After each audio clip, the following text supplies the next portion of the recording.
Kayo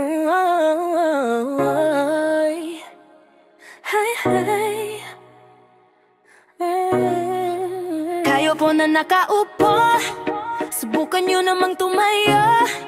At baka matanaw na nyo ang tunay na kalagayan ko.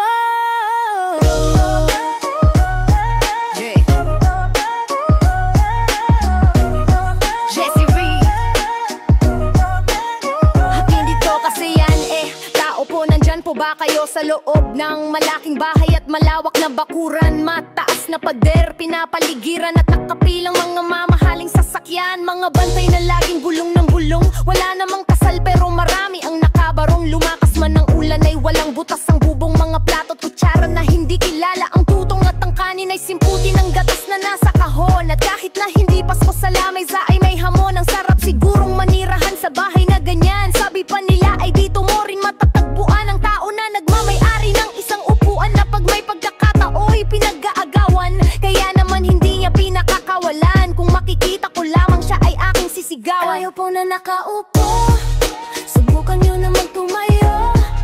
At baka matanaw na nyo ang tunay na kalagayan ko. Kayo po na nakaupo, subukan nyo namang tumayo.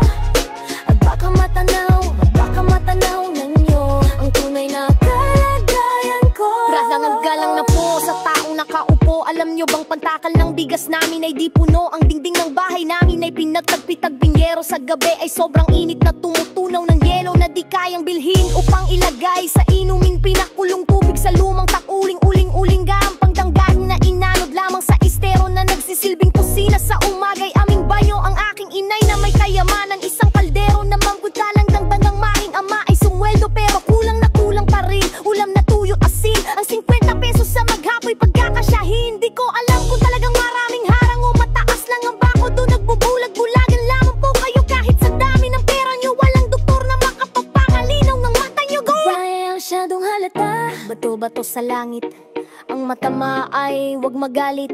O bato-bato sa langit, ang matamaan ay wag masyadong halata.